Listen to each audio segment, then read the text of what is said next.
For a variety of reasons, Russia's announced annexation of Donetsk, Luhansk, Zaporizhia, and Kherson has failed.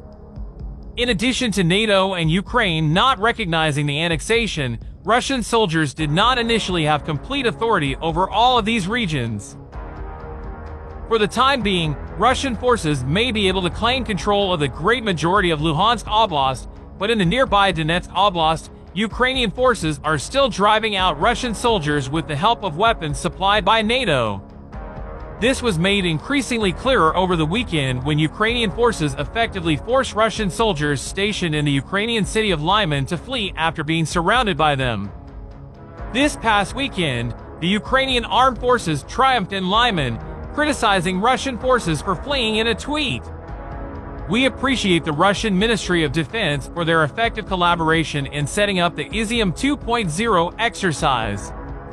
The redeployment of almost all Russian forces to Lyman, either into body bags or into Ukrainian captivity, was effective. We only have one inquiry for you. Would you like another one?" It says in the tweet. The tweet appeared to refer to Russia's assertion that soldiers in the area were being moved to more advantageous lines of defense, a tacit acknowledgement that Russian forces could no longer maintain their ground in Lyman. After Lyman was taken prisoner by Ukraine, NATO's Secretary General Jens Stoltenberg commended the Ukrainian military's efforts and reaffirmed NATO's commitment to aiding Ukraine in defending its borders. "We have seen that they were able to capture a new town, Lyman, and that shows that they are making progress and are able to push back the Russian forces thanks to their bravery, skill, and courage, but also, of course, thanks to the cutting-edge weapons that the United States and other allies are providing," according to Stoltenberg. The head of NATO continued by saying that maintaining support for Ukraine was the best way to resist Russia's annexation of 4 regions of Ukraine, which has not yet resulted in full Russian control of the regions. However, Stoltenberg was less optimistic about the possibility of Ukraine joining NATO, stating that membership in the military alliance can only be granted if all 30 member nations agree in unanimity to do so. According to J. Paul Good, Associate Professor and Macmillan Chair in Russian Studies at the Institute of European, Russian, and Eurasian Studies at Carleton University, Lyman's recapture by Ukraine is noteworthy even if I think the battle is far from ended. The loss of Lyman on September 30th, shortly after the stage-managed annexations, is problematic for the Kremlin in terms of domestic politics. Despite efforts by the Russian media to minimize the loss of Lyman, Good stated that Russia can no longer avoid the perception that it is unable to defend its recently seized territory.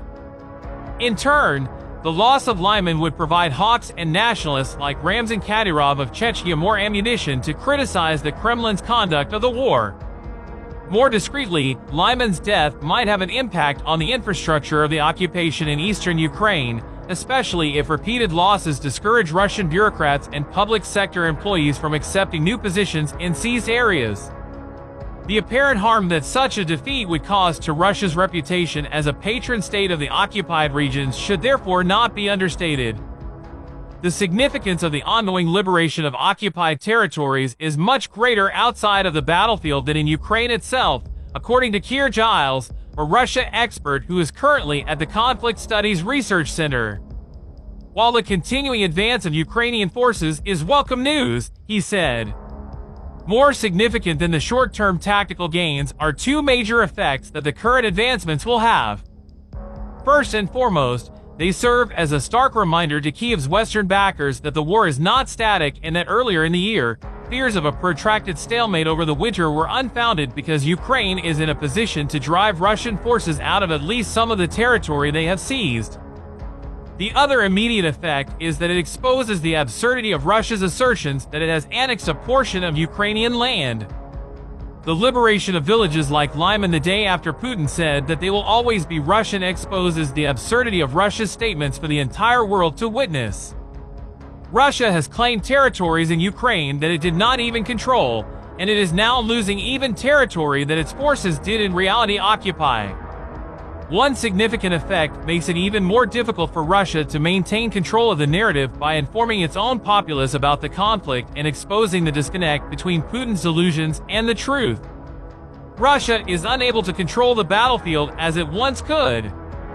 Ukrainian forces are pouring into the east and marching south into the crucial Kherson region. This week might see yet another important development. Vladimir Putin, the president of Russia, is rapidly running out of options. His call-up of 300,000 reservists won't have any immediate impact on the battlefield. Before they are combat effective, it will take a while. Russia continues to rely on tiny tactical battalion units in the interim rather than larger brigades and divisions. The Ukrainian military advances to scout for weak spots in areas the Russian invaders cannot reach while the Russian military tries to redeploy and patch up lines of communication. The Russians might still launch attacks against civilian targets like water treatment facilities and power plants, but they are out of precision-guided munitions. The first objective right now is to relocate soldiers to stem the bleeding. Putin's generals can send more tanks and armored personnel carriers to the front to try their own counteroffensive. Russia must bolster its hold on its area and hope that as winter approaches, the conflict will once more deadlock. Even if everyone in the world is aware that Ukraine has the momentum on its side, there remains a remote chance that Putin may continue to withdraw his soldiers, halt the fighting, and declare victory. This might be referred to as the choice of capitulation. This option is unlikely at the moment since Putin continues to deny that Russia is losing and still believes he has done nothing wrong.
Наша артиллерия работает.